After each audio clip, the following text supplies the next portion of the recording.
વંદે ગુજરાત.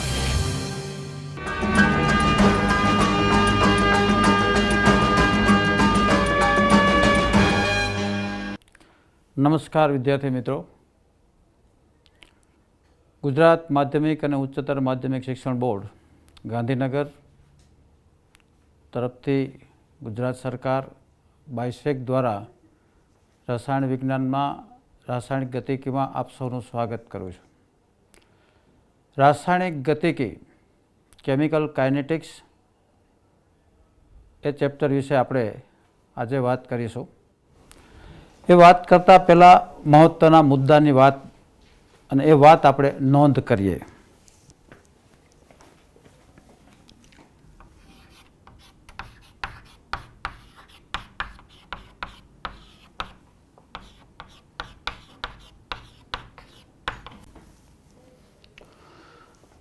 કોઈપણ રાસાયણિક પ્રક્રિયા થવા માટે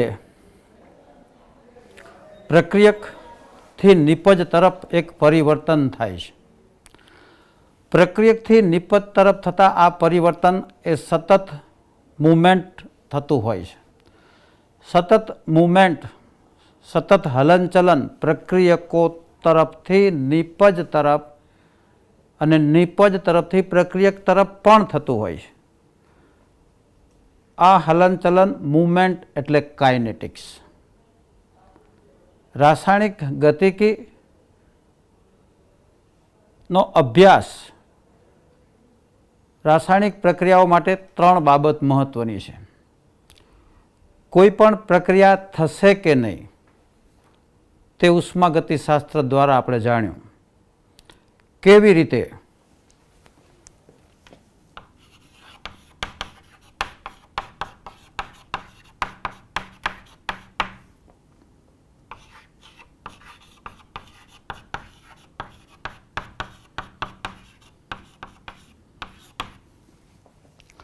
પ્રક્રિયા થશે કે નહીં, ઉષ્માગતિશાસ્ત્રના નિયમો દ્વારા આપણે જે માહિતી લીધી હતી એ માહિતીના આધારે આપણે વિચારીએ.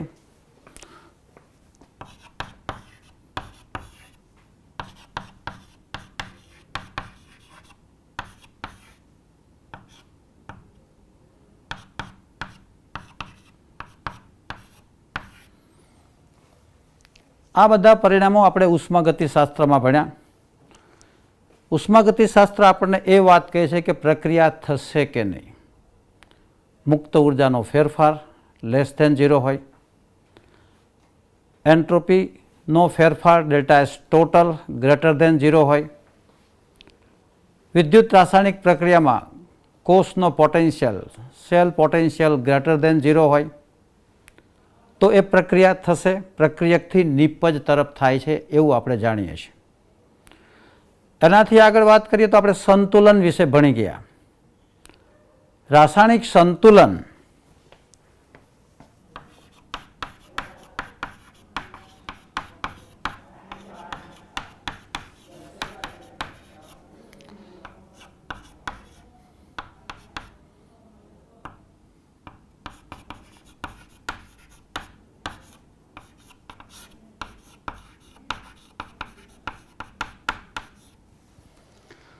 રાસાયણિક સંતુલન દ્વારા આપણે એ બાબત શીખ્યા કે પ્રક્રિયા કેટલા અંશે થશે. ઉષ્માગતિશાસ્ત્ર પ્રક્રિયા થશે કે નહીં એની વાત કરે છે, જ્યારે રાસાયણિક સંતુલન પ્રક્રિયા કેટલા અંશે થશે. સંતુલન અચળાંક 11મા ધોરણમાં તમે ભણી ગયા. સંતુલન અચળાંક કે ઇક્વિલિબ્રિયમ કોન્સ્ટન્ટ, સંતુલન અચળાંક Kc, Kp, Ka, Kb, Ksp, Kip, જુદા જુદા આ બધા સંતુલન અચળાંકો હતા. અને એ સંતુલન અચળાંક માટે કોમન વાત એ જ હતી કે નિપજોની સાંદ્રતા છેદમાં પ્રક્રિયકોની સાંદ્રતા. નિપજોની સાંદ્રતા વધુ હોય એટલે કે Kcનું મૂલ્ય, Keનું મૂલ્ય, સંતુલન અચળાંકનું મૂલ્ય વધુ હોય, પ્રક્રિયા મહદઅંશે થાય. આ બધા જ સંતુલન અચળાંક Kc, Kp, Keq, Ksp એના મૂલ્યો નાના હોય તો પ્રક્રિયા ઓછા અંશે થાય છે. આ બંને અભ્યાસની એક મર્યાદા હતી કે તે પ્રક્રિયાના વેગ અંગેની કોઈ સ્પષ્ટતા કરતું નથી, પ્રક્રિયા વેગ અંગેની કોઈ માહિતી આપતું નથી. પ્રક્રિયા 50% પૂર્ણ થવા માટે કેટલો સમય લાગશે, પ્રક્રિયા થશે તો ક્યારે પૂર્ણ થાય, પ્રક્રિયા 70% પૂર્ણ ક્યારે થશે, 20% પ્રક્રિયકનો જથ્થો કયા સમય પછી બાકી રહેશે, એ ઉષ્માગતિશાસ્ત્ર કે રાસાયણિક સંતુલનના અભ્યાસ દ્વારા આપણે જાણી શકતા નથી.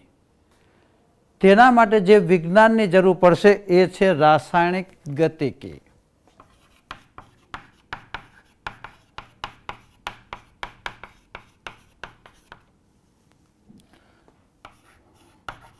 પ્રક્રિયાના વેગની માહિતી આપે છે. પ્રક્રિયાના વેગ પર અસર કરતા પરિબળો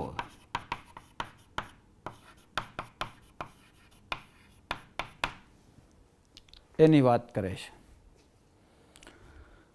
ત્રણેય અભ્યાસની મર્યાદાઓ અને મહત્વની જો આપણે વાત કરીએ તો ઉષ્માગતિશાસ્ત્ર પ્રક્રિયાની શક્યતા થશે કે નહીં થાય. જો તે થશે, મુક્ત ઉર્જાનો ફેરફાર ડેલ્ટા જી લેસ ધેન 0, ઋણ મૂલ્ય, ડેલ્ટા એસ ટોટલ કુલ એન્ટ્રોપી ફેરફાર ગ્રેટર ધેન 0, વિદ્યુત પ્રક્રિયા હોય તો ઈ સેલ ગ્રેટર ધેન 0. પ્રક્રિયા થશે તેની વાત કરે છે. કેટલા અંશે થાય તો રાસાયણિક સંતુલન દ્વારા આપણે નક્કી કરીએ, સંતુલન અચળાંક દ્વારા નક્કી કરી શકીએ. પરંતુ આ બંને વિજ્ઞાન આપણે પ્રક્રિયાના વેગ અંગેની કોઈ માહિતી આપતા નથી. પ્રક્રિયાના વેગ માટે રાસાયણિક ગતિકીનો આપણે અભ્યાસ કરવો પડે. એટલે ખાસ મહત્વની વાત છે કે જ્યાં ઉષ્માગતિશાસ્ત્રનો ક્ષેત્ર અભ્યાસ પૂર્ણ થાય કોઈ પ્રક્રિયા માટે, ત્યાંથી રાસાયણિક ગતિકીની શરૂઆત થાય. રાસાયણિક ગતિકીની મર્યાદા છે એ પ્રક્રિયા થશે કે નહીં એ કહી શકતું નથી.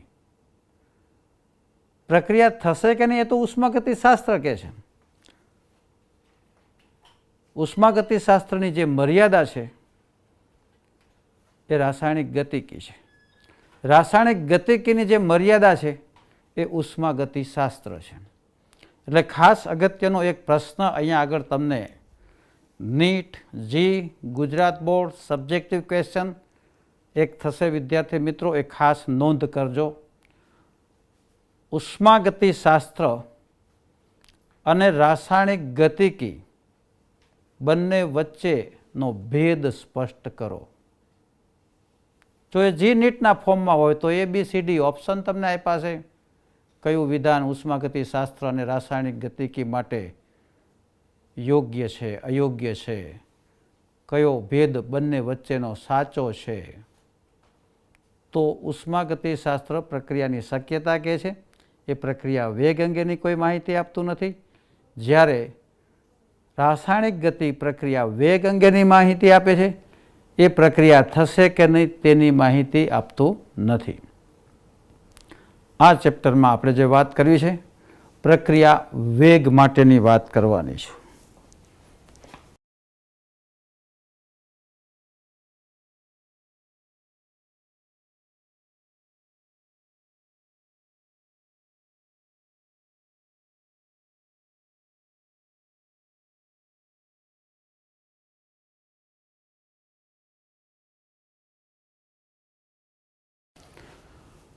કોઈ પણ રાસાયણિક પ્રક્રિયાનો વેગ એટલે શું?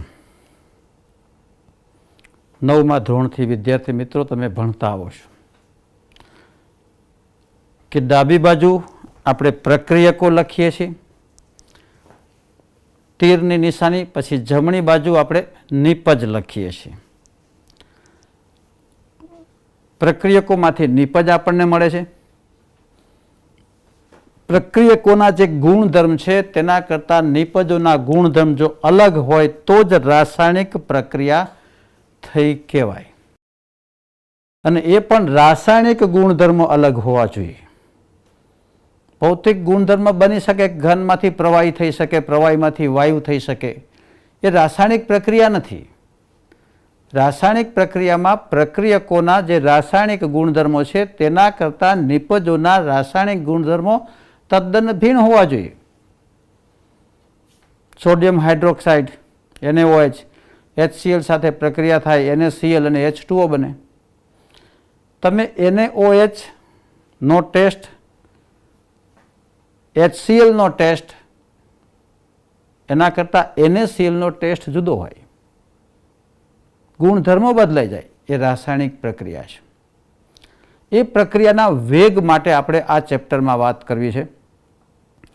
રાસાયણિક ગતિકી ખરેખર પ્રક્રિયાનો વેગ અને પ્રક્રિયાના વેગ પર અસર કરતા પરિબળોનો અભ્યાસ છે. એટલે અહીંયા આગળ પ્રક્રિયાનો વેગ એટલે શું? તો સામાન્ય અર્થ એવો છે કે પ્રક્રિયકો અને નિપજ, R for reactant and P for product. પ્રક્રિયકમાંથી નિપજ બને છે. જ્યારે એ પ્રક્રિયકમાંથી નિપજ બને છે ત્યારે સમય જતાં પ્રક્રિયકનું પ્રમાણ, બીજા અર્થમાં કહીએ તો પ્રક્રિયકની સાંદ્રતા એ ઘટતી જાય છે. પ્રક્રિયક અદૃશ્ય થાય છે એવું ટેક્સ્ટ બુકમાં આપણું વિધાન છે કે પ્રક્રિયક અદૃશ્ય થાય. અદૃશ્ય થાય એટલે પ્રક્રિયકમાંથી નિપજ બને છે, અને નિપજ દ્રશ્યમાન થાય એવો શબ્દ આપણી ટેક્સ્ટ બુકમાં ગુજરાતી કરેલું છે. એ દ્રશ્યમાન થવું એટલે કે મળવું આપણને. પ્રક્રિયક અદૃશ્ય થાય, નિપજ દ્રશ્ય થાય. ટૂંકમાં આપણે કહીએ તો પ્રક્રિયકોની સાંદ્રતા ઘટે છે, નિપજોની સાંદ્રતા વધે છે. સમયની સાપેક્ષમાં પ્રક્રિયકની સાંદ્રતામાં કેટલો ઘટાડો થયો, નિપજની સાંદ્રતામાં કેટલો વધારો થયો, સમયની સાપેક્ષમાં થયેલા આ ઘટાડા અને વધારાને રાસાયણિક પ્રક્રિયાનો વેગ કહેવાય છે. પ્રક્રિયાના વેગના સંદર્ભમાં આપણે વિચારીએ તો 3 પ્રકારની વેગના સંદર્ભમાં પ્રક્રિયા છે. અતિ ઝડપી પ્રક્રિયા,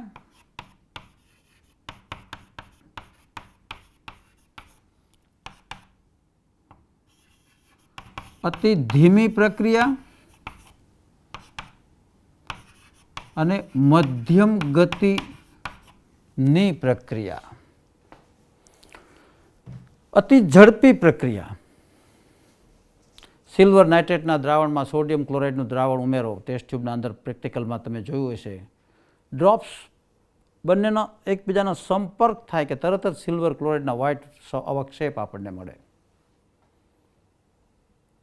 સેકન્ડના અંદર એ પ્રક્રિયા પૂર્ણ થાય, માઇક્રો સેકન્ડમાં એ પ્રક્રિયા પૂર્ણ થાય. અતિ ઝડપી પ્રક્રિયા કહેવાય. આવી ઘણી બધી પ્રક્રિયાઓ તમે જોઈ હશે, આખી ટેક્સ્ટ બુકમાં શોધી કાઢજો ક્યારેક. અતિ ધીમી પ્રક્રિયા, લોખંડ પર કાટ લાગવો, ધીમી પ્રક્રિયા છે. ડાય નાઇટ્રોજનની ડાય ઓક્સિજન સાથે હવામાં જે મિશ્રણ છે એની પ્રક્રિયા, નાઇટ્રિક ઓક્સાઇડ બનવું, અતિ ધીમી પ્રક્રિયા. મધ્યમ ગતિની પ્રક્રિયાઓ 2 કલાક 4 કલાક એમાં થતી હોય. ખાંડનું વ્યુત્ક્રમણ, ઇન્વર્ઝન, ખાંડમાંથી ગ્લુકોઝ અને ફ્રુક્ટોઝનું બનવું, વ્યુત્ક્રમણ પ્રક્રિયા મધ્યમ ગતિની. સ્ટાર્ચનું જળ વિભાજન મધ્યમ ગતિની એ પ્રક્રિયાઓ છે. અતિ ઝડપી અને અતિ ધીમી કરતાં મધ્યમ ગતિની પ્રક્રિયાઓ ઔદ્યોગિક રાસાયણિક ઉદ્યોગોમાં મહત્વ ધરાવે છે. એવી પ્રક્રિયાઓ માટે આપણે વાત કરીશું. તો મહત્વના જે મુદ્દા જે છે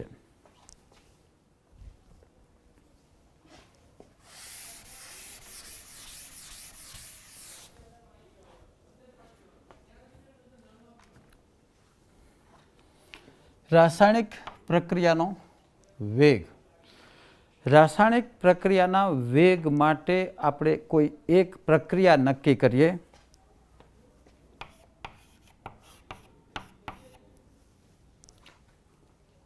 R થી P, રિએક્ટન્ટ ટુ પ્રોડક્ટ. સમયની સાપેક્ષમાં પ્રક્રિયક R નું પ્રમાણ ઘટતું જાય, અદૃશ્ય થતો જાય. સમયની સાપેક્ષમાં નિપજનું પ્રમાણ વધતું જાય, દ્રશ્ય થતો જાય છે. કોઈ T1 સમયે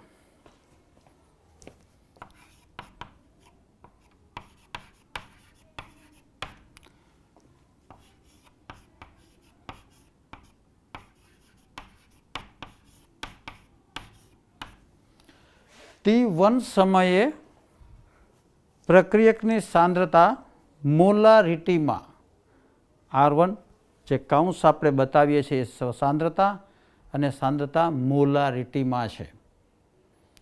મોલારિટીમાં દર્શાવેલી સાંદ્રતા T1 સમયે પ્રક્રિયકની R1 અને નિપજની P1 છે.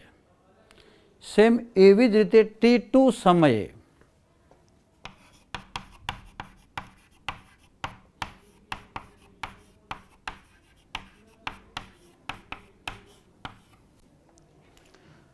T2 સમયે પ્રક્રિયકની સાંદ્રતા R2, નિપજની સાંદ્રતા P2 છે. જો આપણે ગ્રાફથી રજૂઆત કરીએ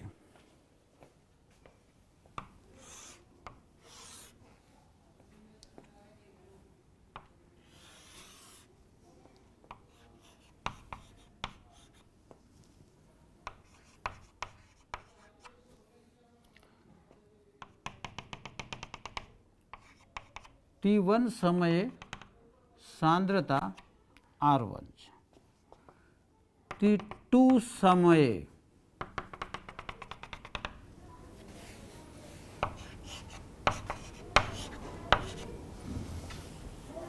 R2 છે. પ્રક્રિયા વેગ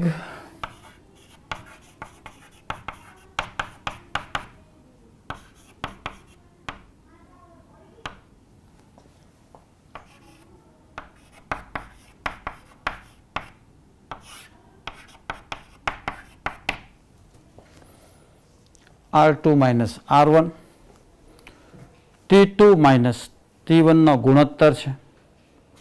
ગ્રાફ ઉપરથી આપણે જોઈ શકીએ છીએ કે R2 ની કિંમત R1 કરતા મોટી થશે નહીં. R2 નાનું છે, R1 ની કિંમત મોટી છે. પરિણામ આપણને ઋણ મળશે અને એ મૂલ્ય થશે ડેલ્ટા R ના છેદમાં ડેલ્ટા ટી. પ્રક્રિયા વેગનું આ ઋણ મૂલ્ય એ દર્શાવે છે કે સમયની સાપેક્ષમાં પ્રક્રિયાનો વેગ ઘટે છે. આ જ વાત આપણે જો નિપજોના સાંદ્રતા વિરુદ્ધ સમયનો આલેખ દોરીએ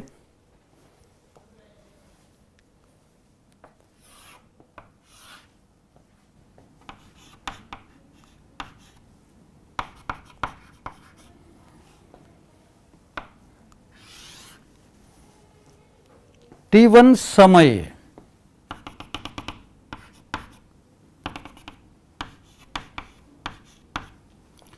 T2 સમયે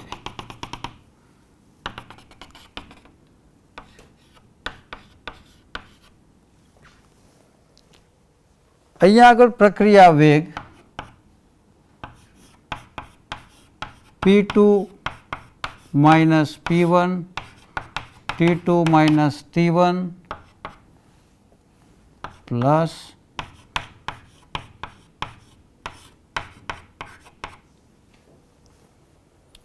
કારણ કે P2 ની કિંમત P1 કરતા મોટી છે એટલે પોઝિટિવ વેલ્યુ આપણને મળશે.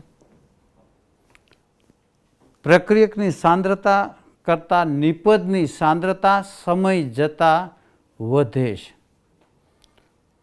પરિણામે પ્રક્રિયા વેગ નિપજના સંદર્ભમાં લઈએ તો પ્લસ ચિહ્ન એ પોઝિટિવ સાઇન એમ દર્શાવે છે કે પ્રક્રિયાનો વેગ નિપજની સાંદ્રતાના સમયની સાપેક્ષમાં વધે છે. પ્રક્રિયકની સમયની સાપેક્ષમાં ઘટે છે. વિદ્યાર્થી મિત્રો, અહીંયા એક બાબત ખાસ મહત્વની છે. R2, R1, P2, P1 એ T2 અને T1 સમયના પ્રારંભિક અને અંતિમ સાંદ્રતાના મૂલ્યોના તફાવત છે. એક પ્રારંભિક મૂલ્ય છે, એક અંતિમ મૂલ્ય છે, લાગેલો સમય છે. એટલે આ મૂલ્ય જે છે એ સરેરાશ મૂલ્ય છે. એક્ઝેક્ટ જે આ પ્રક્રિયાનો વેગ આપણને મળે છે એ પ્રક્રિયાનો વેગ એવરેજ રેટ ઓફ રિએક્શન છે. એટલે કે અહીંયા આગળ આ જે વેલ્યુ જે છે એ આર એવરેજ છે.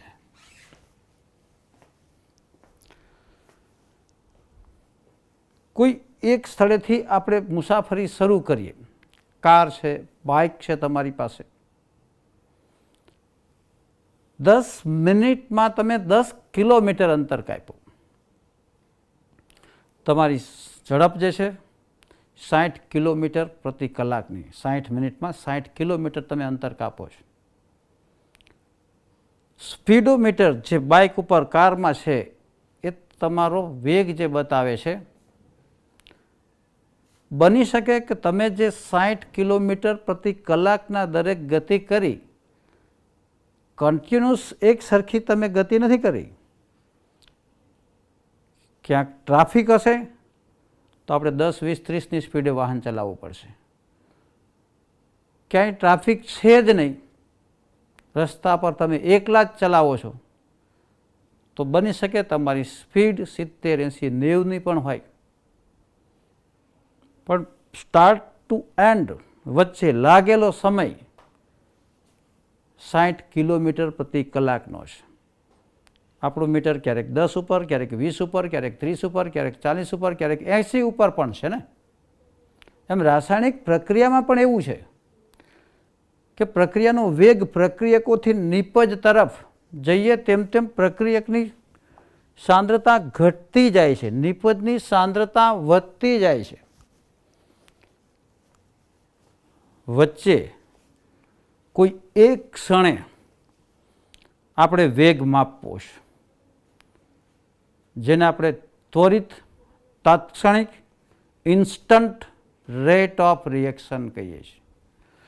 દાખલા તરીકે એક્ઝેક્ટ અહીંયા આગળ આપણી પાસે ટી સમયે વેગ માપવો છે, તો અહીંયા આગળ એક આપણે સ્પર્શક દોરીશું ટી આગળ. એ સ્પર્શકના ઢાળનું મૂલ્ય આપણે લેશું.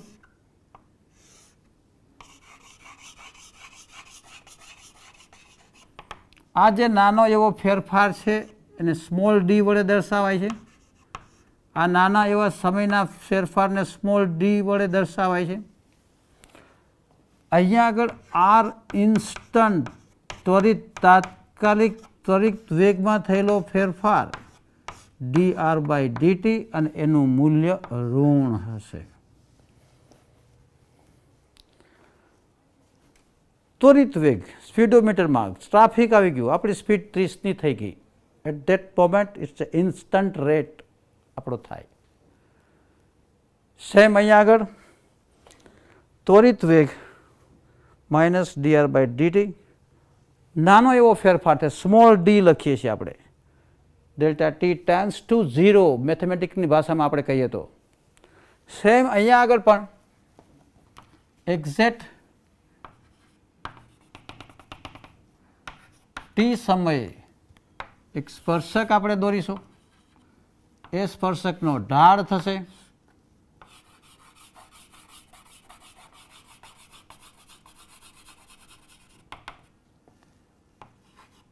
ડીપી, આ ફેરફાર, આ ડીટી. એટલે કે અહીંયા આગળ આર ઇન્સ્ટન્ટ પ્લસ dp/dt થાય. ત્વરિત વેગ, સરેરાશ વેગ ની આપણને ખ્યાલ હોવો જોઈએ. પરીક્ષાની દ્રષ્ટિએ ગુજરાત બોર્ડ જો તમને પૂછશે તો 2-3 માર્કનો એ પ્રશ્ન હશે કે રાસાયણિક પ્રક્રિયાનો સરેરાશ વેગ અને ત્વરિત વેગ આલેખ સાથે સમજાવો. પૂછી શકાય, ભૂતકાળમાં પણ પૂછાયેલો છે.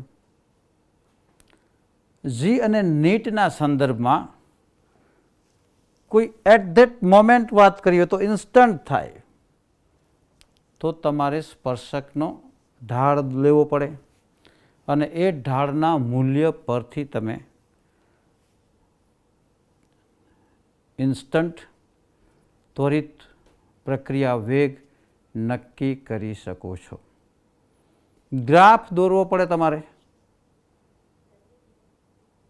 ટેક્સ્ટ બુકમાં વિદ્યાર્થી મિત્રો આપની પાસે હોય તો એક ખોલજો, એક કોષ્ટક 4.1 તમને આપ્યું છે.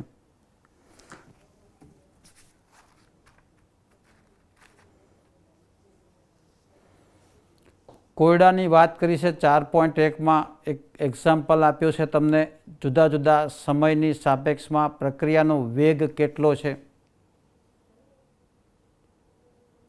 એની સાંદ્રતા કેટલી છે, મૂલ્યો આપેલા છે. આકૃતિ 4.2 તમે જુઓ તમારી બુકમાં. કોષ્ટક 4.1ના સંદર્ભમાં એક્ઝેક્ટ 600 સેકન્ડ માટે તમને ત્વરિત વેગનું ઉદાહરણ આપેલું છે.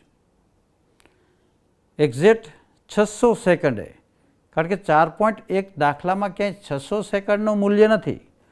કોષ્ટક જુઓ તો એના અંદર તમને આપ્યું છે 0, 50, 100, 150, 200, 300, 400, 700. ક્યાંય 600 સેકન્ડનું મૂલ્ય આપેલું નથી. એક્ઝેક્ટ 600 સેકન્ડે લેવા માટે કોષ્ટક 4.1માં આપેલી માહિતીનો તમારે ગ્રાફ દોરવો પડે અને ગ્રાફનો ઢાળ સ્પર્શક લેશો તમે એક્ઝેક્ટ 600 સેકન્ડે. ટેન્ટેટિવલી એ આકૃતિ આવી થાય.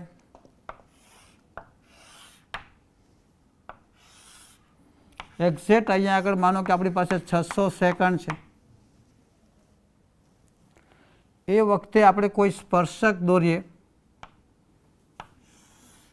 એનો આપણે ઢાળ લઈએ અને એ ઢાળના મૂલ્યો તમને જે 4.2 આકૃતિ આપેલી છે એમાં અહીંયા આગળ 0.16 જેવી વેલ્યુ છે, 0.37 જેવી વેલ્યુ છે. અહીંયા આગળ આપેલું મૂલ્ય 400 સેકન્ડ છે, અહીંયા આગળ આપેલું મૂલ્ય 800 સેકન્ડ છે. જો ટેક્સ્ટ બુકમાં આકૃતિ ફિગર તમને 4.2 આપેલી છે.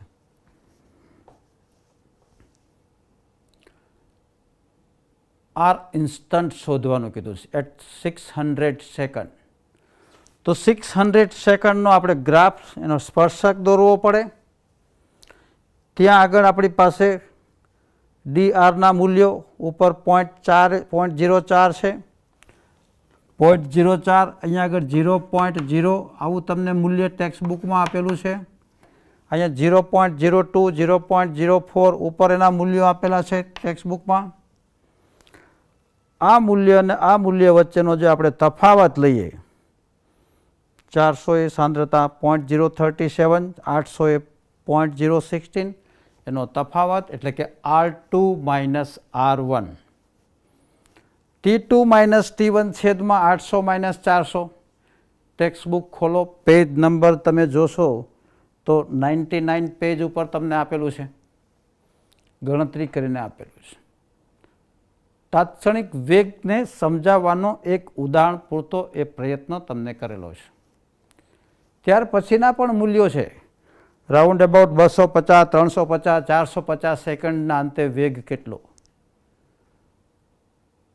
સમજૂતી માટે છે. ત્વરિત વેગ, સરેરાશ વેગ, બંને વચ્ચેનો ભેદ એ તમને ખ્યાલ હોવો જોઈએ. પ્રક્રિયા વેગના એકમની આપણે વાત કરીએ.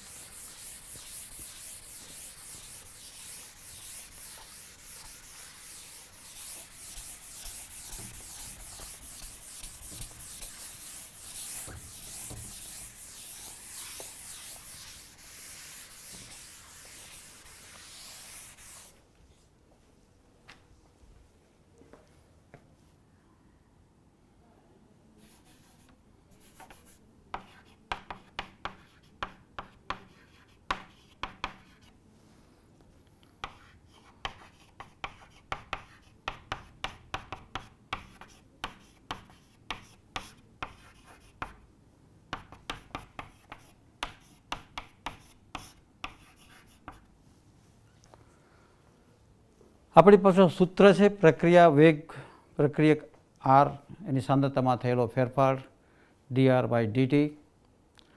સાંદ્રતા આપણે મોલારિટીમાં માપીએ છીએ, મોલ પ્રતિ લીટરમાં માપીએ છીએ.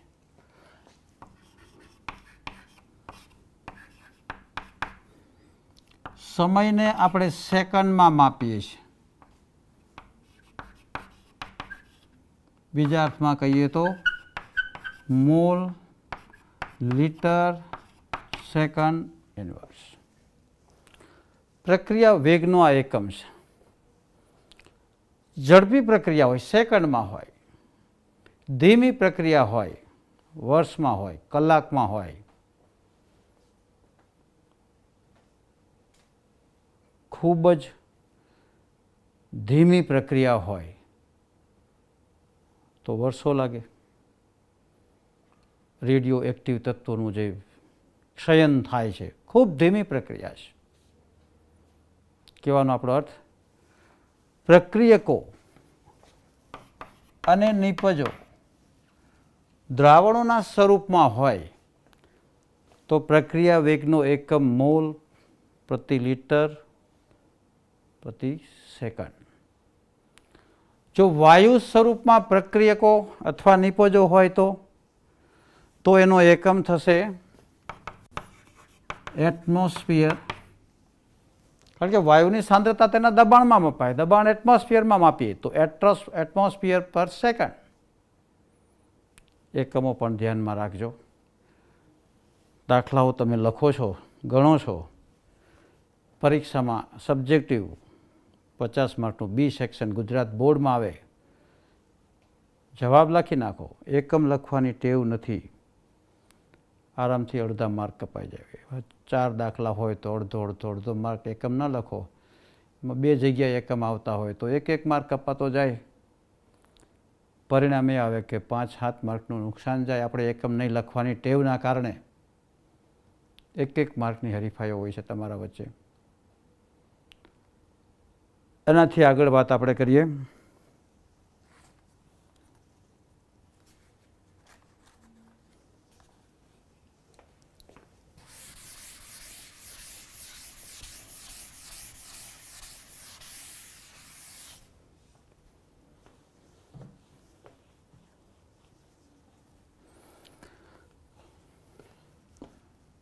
પ્રક્રિયા આપણી પાસે Hg + Cl2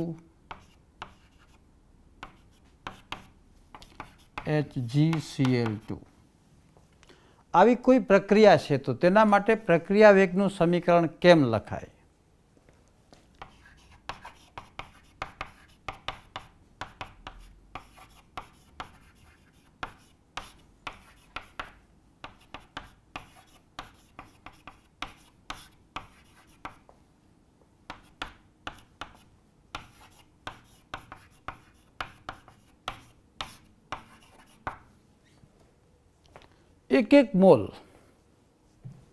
એક mole mercury, 1 mole dichlorine, 1 mole mercury chloride બને છે.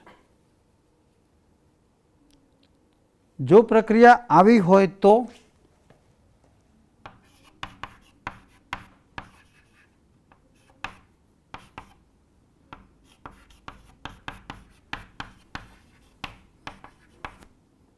તો પ્રક્રિયા વેગ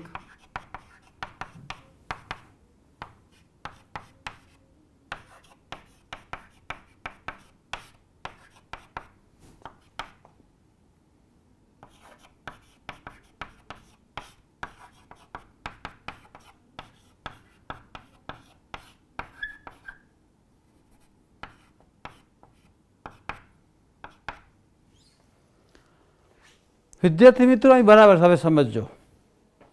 સાચી મજા સમીકરણ પ્રક્રિયા વેગની સમજવાની હવે છે. આ પ્રક્રિયામાં 2 મોલ હાઇડ્રોજન આયોડાઇડ વપરાય ત્યારે 1 મોલ ડાયહાઇડ્રોજન અને 1 મોલ ડાયઆયોડિન બને. વિઘટન પ્રક્રિયા છે ચાની.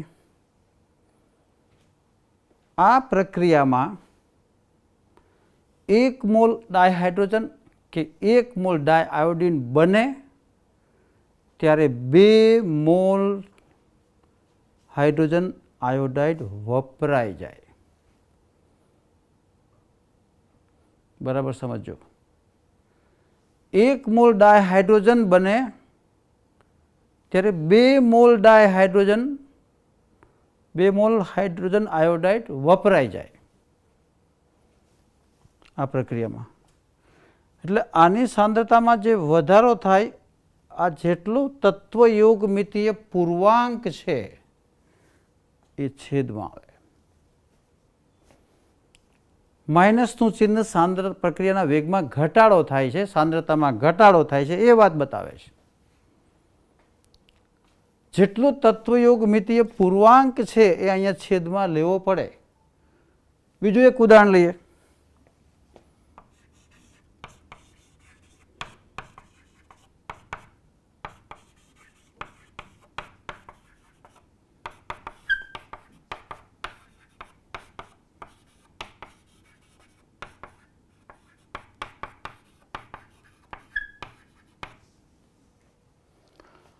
પાંચ મોલ બ્રોમાઇડ આયનની 1 મોલ બ્રોમેટ આયન સાથે પ્રક્રિયા એસિડિક માધ્યમમાં 6 મોલ હાઇડ્રોજન આયન સાથે થાય છે. 3 મોલ ડાયબ્રોમિન 3 મોલ H2O ના અણુઓ બને છે. આ પ્રક્રિયા માટે પ્રક્રિયા વેગ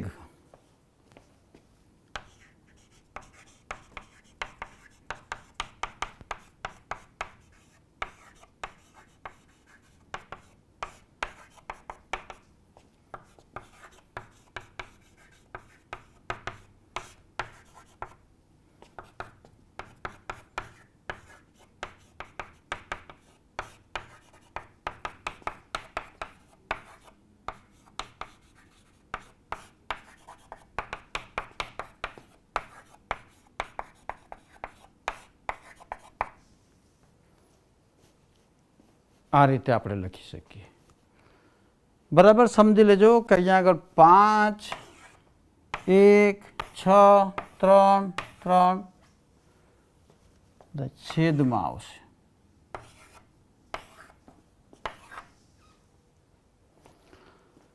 તત્વયોગમિતીય પૂર્ણાંક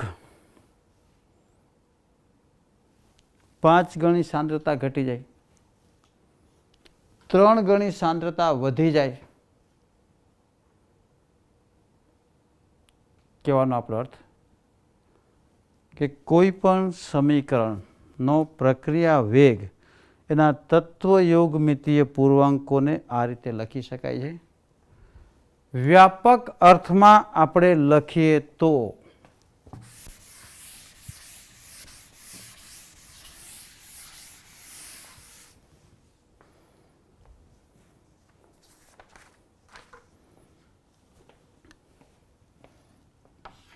A mall A, B mall B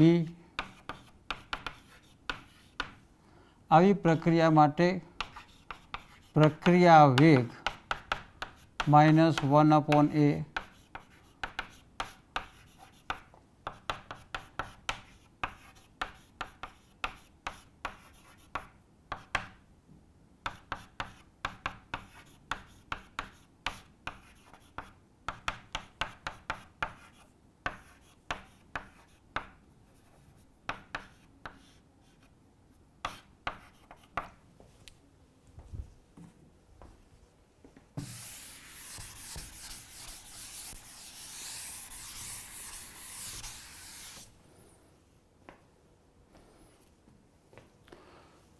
કોઈ પણ સેન્સમાં તમને પૂછી શકાય છે.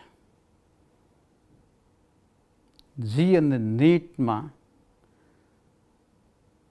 જુદી જુદી સ્ટાઇલથી પૂછાય છે. બેઝ તો આપણો આ જ છે. એક ઉદાહરણથી તમને સમજાવું.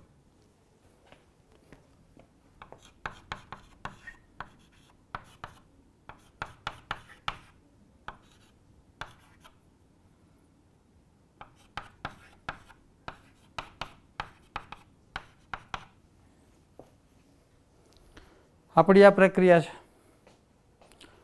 પ્રક્રિયાનો વેગ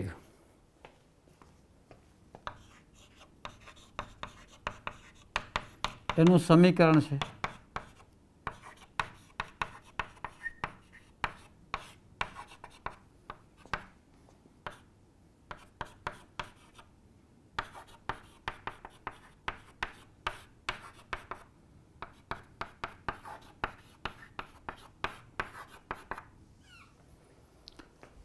સમજાય છે વિદ્યાર્થી મિત્રો આખું સમીકરણ? N2O5 નું વિઘટન થાય, NO2 અને O2 બને સંતુલિત સમીકરણ. એ પેલી શરત છે કે અહીંયા આગળ 2N2O5 4NO2 પ્લસ O2. આખી પ્રક્રિયાનો વેગ -1/2 N2O5 ની સાંદ્રતા, એને લાગેલો સમય, સાંદ્રતાનો જે ફેરફાર થયો એને લાગેલો સમય છે.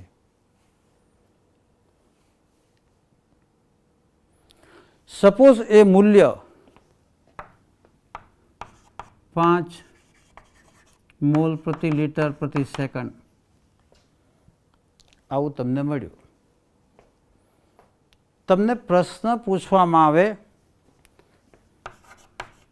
dNO2/dt આ કેટલું?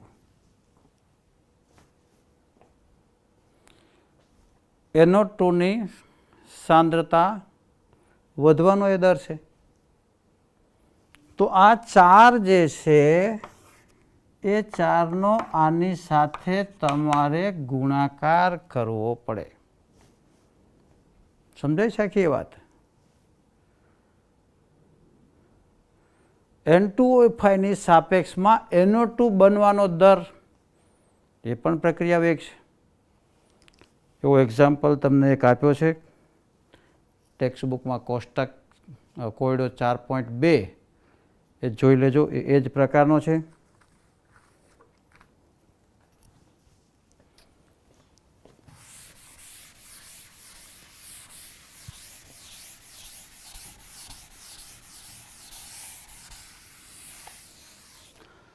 મહત્વની વાત હવે આપણે કરી રહ્યા છીએ.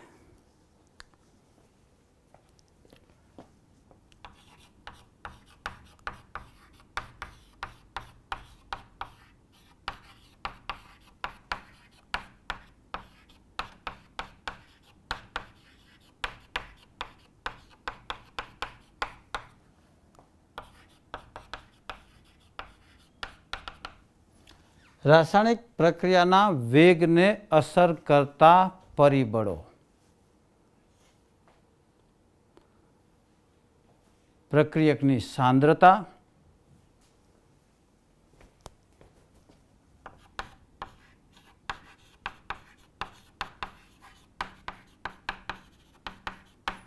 પ્રક્રિયક જો વાયુ સ્વરૂપે હોય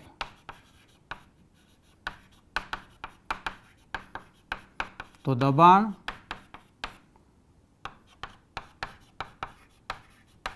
તાપમાન અને ઉદ્દીપક.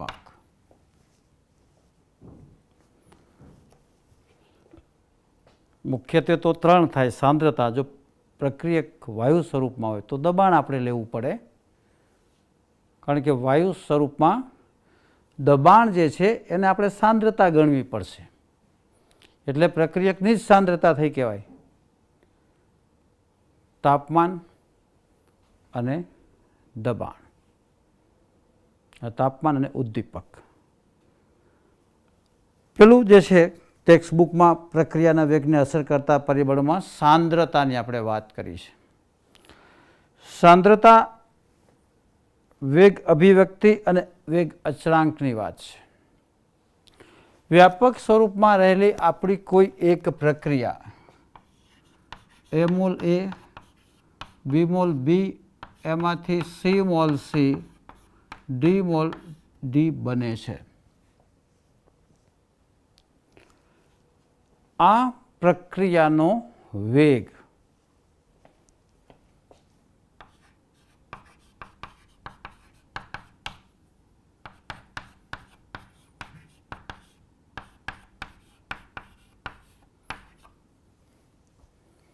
આવી રીતે આપણને મળે છે. બરાબર આ વાતને સમજો. પ્રક્રિયક A અને B છે. સ્મોલ ABCD તેના તત્વ યોગમિતીય પૂર્ણાંકો છે.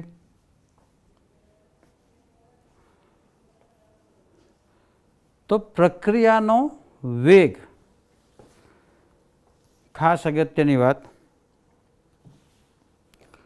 વેગ નિયમ તરીકે આપણે ઓળખીએ છીએ. મોસ્ટ ઇમ્પોર્ટન્ટ મુદ્દો જે છે એ વેગ નિયમ છે.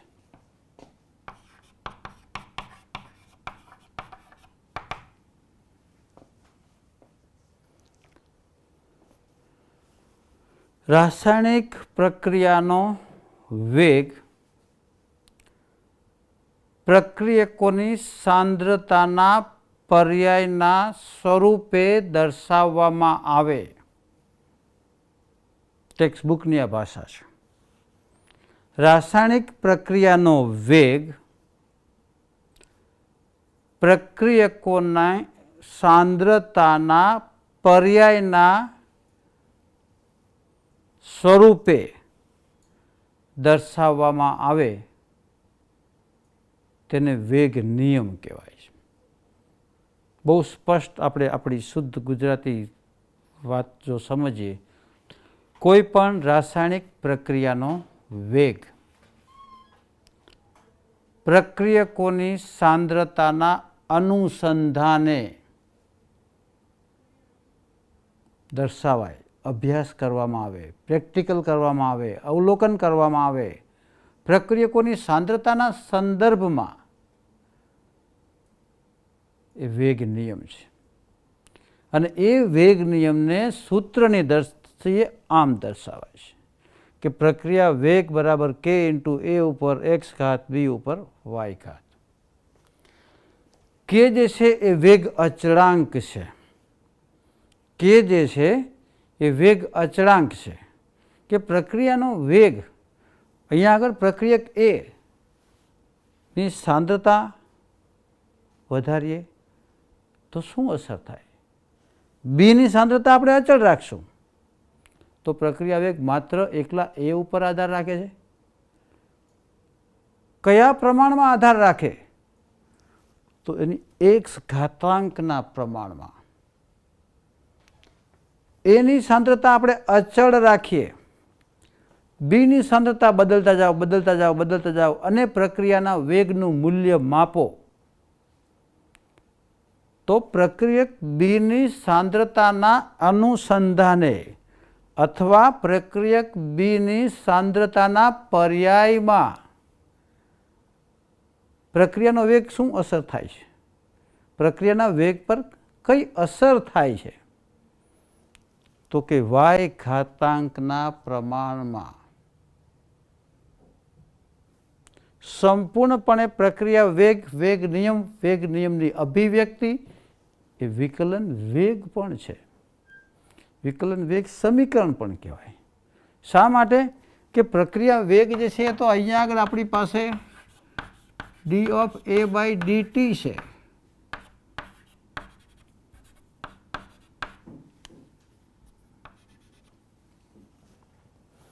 આ ગણિતની ભાષામાં કહીએ તો એની સાંદ્રતાનું સમયની સાપેક્ષે વિકલન કર્યું છે આપણે. પ્રક્રિયા વેગનો આ નિયમ જે છે વેગ નિયમ એ વિકલન વેગ સમીકરણ છે. બરાબર સમજી લેજો કે x અને y ના મૂલ્યો જુદા જુદા હોઈ શકે.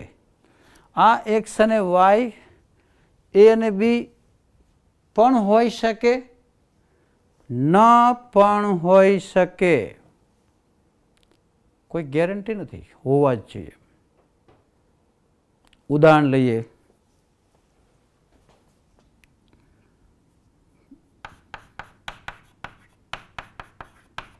એનું વિઘટન થાય NH4 Na2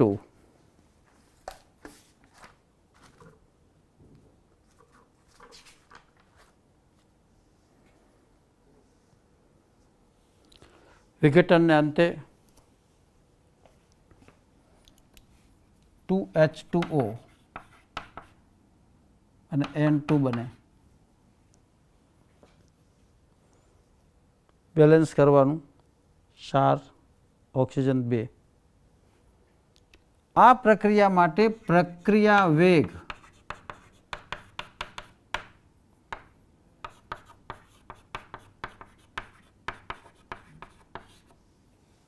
અહીંયા 1 મોલ છે, एक्स ની કિંમત 1 આવે. 2hi h2 plus i2 પ્રક્રિયા વેગ h2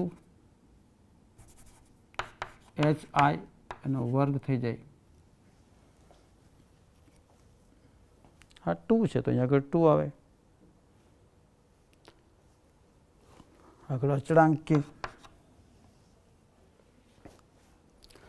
સંપૂર્ણપણે આ મૂલ્યો સરખા હોય પણ ખરા ન પણ હોય.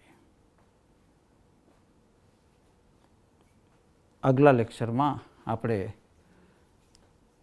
આ જ વાતને હજી આગળ વિગતવાર સમજીશું. Thank you.